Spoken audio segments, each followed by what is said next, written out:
بسم الله والحمد لله والصلاة والسلام على رسول الله. أيها الحضور الكريم، السلام عليكم ورحمة الله وبركاته. الشكر لله عز وجل، فالشكر يديم النعم ويزيل النقم، فالحمد لله الذي بنعمته تتم الصالحات. الحمد لله الذي هدانا لهذا وما كنا لنهتدي لولا أن هدانا الله.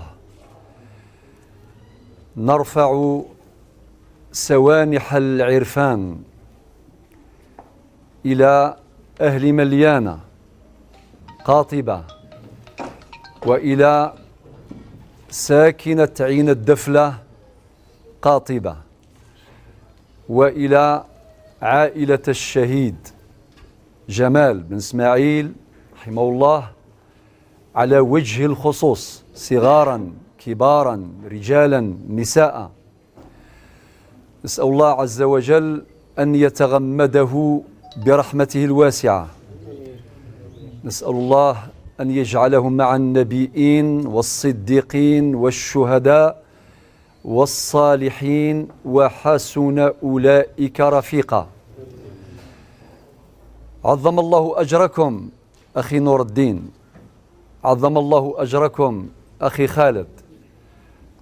الأربع نثيرة تعزيكم وتترحم على الشهيد جمال، وولاية تيزي وزو تقدم لكم العزاء،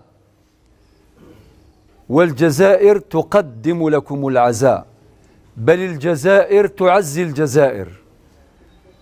فهذا الشاب الشهم الذي فقدته الجزائر رفع الله قدره في العليين.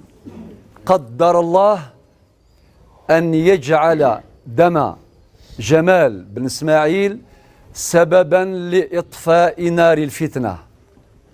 هو قد مات وكلنا إلى ذلك المصير.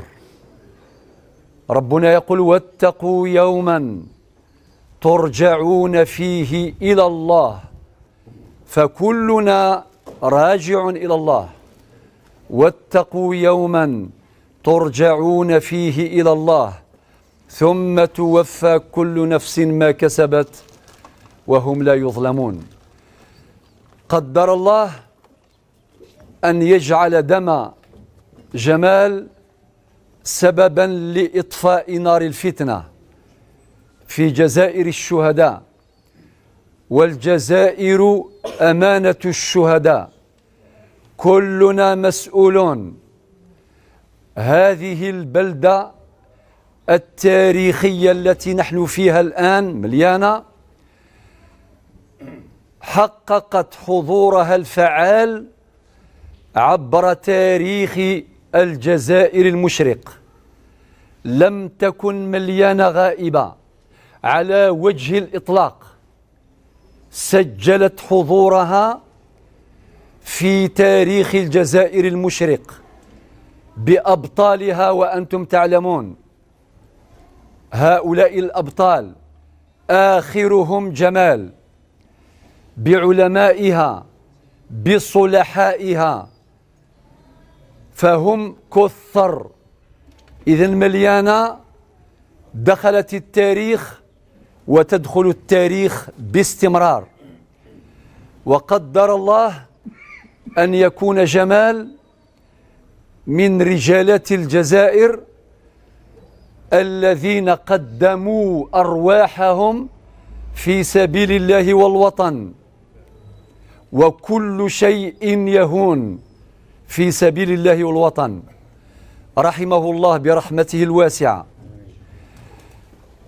كما نتوجه أيضا بالشكر الجزيل والدعاء الخالص لهذا الوالد الشهم عمي نور الدين، هذا الأخ العزيز، رغم المصاب الجلل، رغم المصاب الجلل، ولكن كان ثابتا شامخا شموخ الجبال الرواسي. نطق بكلمات أطفأت نار الفتنة. قدر الله أن نعيش في أخوة وفي سلم وسلام. الوطن واحد والأمة واحدة. أنطقه الله الذي أنطق كل شيء بالكلمة الطيبة التي وصفها رب العزة كما في سورة إبراهيم: ألم تر كيف ضرب الله مثلا كلمة طيبة كشجرة طيبة أصلها ثابت وفرعها في السماء. كلماتكم العزيزة يا أخي نور الدين لها رسوخ ما بعده رسوخ، وكلماتكم تثمر عبر التاريخ في جزائرنا بل في أمتنا بل في العالم أجمع. ما أحوجنا أن نعيش في سلام وفي أمن وأمان كما أراد خالقنا، كما في سورة الحجرات: وجعلناكم شعوبا وقبائل لتعارفوا إن أكرمكم عند الله أتقاكم. شكرا لكم أخي نور الدين، والشكر موصول إلى العائلة الكريمة التي وقفت بجنبكم، هذه العائلة التي ترجمت معاني الرجولة. ما أحوجنا إلى ترجمة معاني الرجولة خاصة في الوقت العسير، خاصة في الوقت الصعب. خالقنا قال لنا: من المؤمنين رجال، سورة الأحزاب: من المؤمنين رجال صدقوا ما عاهدوا الله عليه، فمنهم من قضى نحبه، منهم جمال، ومنهم من ينتظر، منهم أنتم وأنتم جميعا، ولا ننسى وجودكم، لا ننسى حضوركم، هذا الحضور الذي جمل هذا المجلس، هذا الحضور الذي أسأل الله عز وجل أن يجعله في ميزان حسناتكم جميعا يوم لا ينفع مال ولا بنون إلا من أتى الله بقلب سليم. الرجولة قيمة، الرجولة فضيلة، ذكرها رب العزة في قوله في آيات كثيرة منها ما استمعتم إليه: وجاء من أقصى المدينة رجل يسعى. والأحاديث تترى تؤكد معاني الرجولة. وصدق الشاعر إذ يقول: جزى الله المصائب كل خير ففي قلبها ولد الرجال.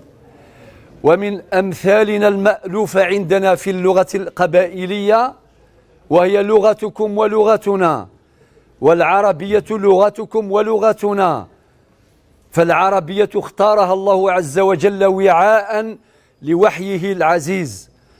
نقول في المثل السائر: شبح برقاز سر رقزة، شبح برقاز سر رقزة، أي جمال الرجل في رجولته. ثم نحن أمة واحدة. ربنا خالقنا قال في سورة الأنبياء الآية 92: إن هذه أمتكم أمة واحدة وأنا ربكم فاعبدون. وفي سورة المؤمنون الآية 52: وإن هذه أمتكم أمة واحدة وأنا ربكم فاتقون. وفي سورة البقرة وفي وسط السورة الآية 143: وكذلك جعلناكم أمة وسطا. الأمة الوسط للدين الوسط، هكذا تتميز أمتنا بالوسطية والاعتدال في جميع الظروف وفي جميع الأحوال. إذا أردنا أن يكون لنا الشرف، وفي الآية تشريف وتكليف، وأنها ربنا قال: وكذلك جعلناكم أمة وسطا لتكونوا شهداء على الناس. الشهادة تكليف، الشهادة تقتضي الحضور، الحضور الذي يجمع ولا يفرق، الحضور الذي يرفع ولا يضع، الحضور الذي يزرع الأمل ولا يزرع اليأس، الحضور الذي يجمع ولا يشتت. هذا هو الحضور المطلوب. وكذلك جعلناكم أمة وسطا لتكونوا شهداء على الناس ويكون الرسول عليكم شهيدا. وسنشهد جميعا هذا المشهد الجلل. نربط هذه الآية 143 من سورة البقرة بالآية 41 من سورة النساء، وهي الآية التي أبكت المصطفى صلى الله عليه وسلم: فكيف إذا جئنا من كل أمة بشهيد وجئنا بك على هؤلاء شهيدا. هنا قال المصطفى للصحابي الذي طلب منه أن يقرأ عليه القرآن ورد عليه قائلا: أقرأ عليك وعليك أنزل. فقال له النبي صلى الله عليه وسلم: أحب أن أسمعه من غيري. فبدأ يقرأ: يا أيها الناس اتقوا ربكم الذي خلقكم من نفس واحدة، سورة النساء، إلى غاية الآية 41. قال له النبي عليه الصلاة والسلام: حسبك. فيقول الصحابي الجليل: نظرت إلى وجه المصطفى صلى الله عليه وسلم فإذا عيناه تذرفان الدموع. وهذا طبع العيون، طبع العيون. العيون لا تكذب والدموع لا تكذب. يا عين لقد صار لك البكاء عادة فصرت تبكين في فرح وأحزان. قال: نظرت إلى وجه المصطفى صلى الله عليه وسلم فإذا عيناه تذرفان الدموع، إشارة إلى ذلك المشهد الجلل الذي أدركه المصطفى صلى الله عليه وسلم من خلال هذه الآية: فكيف إذا جئنا من كل أمة بشهيد وجئنا بك على هؤلاء شهيدا. ثم أن أمة الإسلام إذا تنازعت تتصالح. لا يمكن للتصالح أن يكون جميلا جليلا إلا بعد نزاع. فما حصل في الأربع نثيرة نستنكره جميعا، صغارا كبارا رجالا نساء. جمالنا، الشهيد شهيدنا وشهيدكم، أنتم نحن ونحن أنتم. وما نقوله عن جمال نقوله عن شهداء الحريق، النيران التي التهبت في القطر الجزائري قاطبة، في الطرف، في خنشلة، في سكيكدا، في البويرة، في بجاية، في جيجل، بلا استثناء، في تيزي وزو. هذه النيران التي أحرقت ودمرت وخربت وأزهقت الأرواح ورملت النساء ويتمت الصغار، كل ذلك قد وقع. نترحم على الجميع، نسأل الله أن يتقبلهم شهداء وأن يلهم الجميع الصبر والسلوان واليقين والإيمان بقضائه وقدره. نعم، فإذا وقع خلاف ليس في ذلك حرج، فقد سبق في علم الله كما في سورة النساء في الآية 65 ربنا يقول: فلا وربك لا يؤمنون إلا بالشروط الآتية. فلا وربك لا يؤمنون حتى يحكموك فيما شجر بينهم، الشرط الأول، ثم لا يجدوا في أنفسهم حرجا مما قضيت، الشرط الثاني، ويسلموا تسليما. هذه الآية في سورة النساء الآية 65، وتأكد هذا المعنى في السورة نفسها في الآية 128 ربنا يقول والصلح خير. وتأكد هذا المعنى أيضا في السورة نفسها في الآية 114 لا خير في كثير من نجواهم إلا من أمر بصدقة أو معروف أو إصلاح بين الناس. وتأكد هذا المعنى في سورة الأنفال في الآية الأولى فاتقوا الله وأصلحوا ذات بينكم. وكأن الله يريد أن يعلمنا بأن التقوى صمام أمان، التقوى صمام أمان، فاتقوا الله وأصلحوا ذات بينكم. وهو ما أكده المصطفى صلى الله عليه وسلم في عديد الأحاديث، مثل الحديث الذي قاله النبي عليه الصلاة والسلام للصحب الكرام ومنهم إلينا جميعا أو لنا جميعا: ألا أخبركم بأفضل من درجة الصيام والصلاة والصدقة؟ قالوا بلى يا رسول الله. قال إصلاح ذات البين. الآيات عديدة والأحاديث كثيرة، وما نملكه في مخزوننا الحضاري الجزائري وما نملكه في ثقافتنا الأصيلة إذا رجعنا إلى هذا التراث الثري وندرسه دراسة اعتبار ستلتئم جروحنا وسنتجاوز جميع العقبات مهما تنوعت وتعقدت، فالله أكبر من جميع الهموم، من جميع المشكلات، وهممنا كبيرة. الهمة هي ميراث الهم، الهمة ثمرة المحنة، فالمحنة تلد الهمة. هممنا أكبر من قضايانا ومن نزاعاتنا، بوحدتنا، بترجمتنا لمعاني الأخوة. ربنا قال في سورة الحجرات الآية 10: إنما المؤمنون إخوة. فنحن مؤمنون ونحن إخوة، إخوة في الدين، إخوة في الوطن.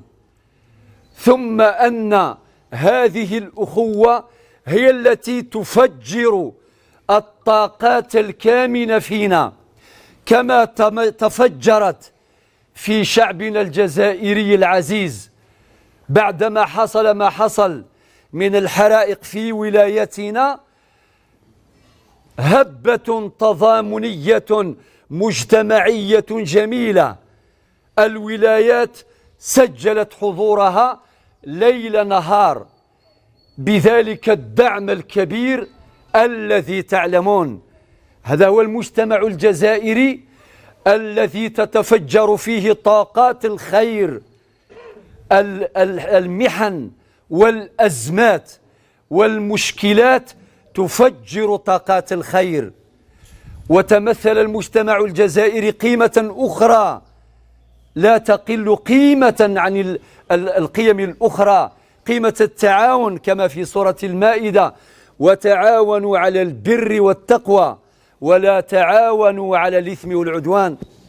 وأمرنا الله عز وجل بعد ذلك كله أن نعمل. الحياة لا تتوقف. من مات من رجالنا ومن نسائنا، منهم ابننا العزيز جمال، وأبناؤنا وبناتنا وأمهاتنا في تيزي وزو وفي غيرها، نقول لهم اذهبوا إلى الجنة. نسأل الله أن يرحمكم برحمته الواسعة، ونسأل الله لنا الثبات. ربنا قال في سورة إبراهيم: يثبت الله الذين آمنوا بالقول الثابت في الحياة الدنيا وفي الآخرة ويضل الله الظالمين ويفعل الله ما يشاء. الوفد الذي حضر إليكم أقول لكم من صميم القلب: قلوبنا سبقت أبداننا إلى مليانا، قلوبنا سبقت أبداننا إلى مليانا. ونحن نعلم علم اليقين أن مليان التاريخ، مليان الرجولة، مليان المروءة، مليان الكرامة فعلت ما ترون. هذا المشهد الجميل الذي أنتم الذين صنعوه، الحضور والغائبون. أعلم علم اليقين أن كثيرا من أهل مليانة يرغبون في الحضور، ولكن دعونا نقول بلغة الفقهاء هذا فرض كفاية، إذا قام به البعض رفع الإثم عن الجميع. أقول لكم في الأخير شكر الله لكم سعيكم، حفظكم الله، وأسأل الله الرحمة الواسعة لجمال ولجميع موتانا، وأن يحفظكم جميعا، وأن يرعاكم أخي نور الدين، أخي خالد، وجميع أفراد العائلة وجميع الحضور. أسأل الله أن يرعاكم بحسن رعايته. نسأل الله أن ينظر إلينا بعين الرحمة، فإذا نظر إلينا بعين الرحمة فلا خوف، لا خوف ولا حزن، فهو قادر أن يغير حالنا إلى أحسن حال بأمر منه، كما في سورة ياسين 82: إنما أمره إذا أراد شيئا أن يقول له كن فيكون. والسلام عليكم ورحمة الله وبركاته.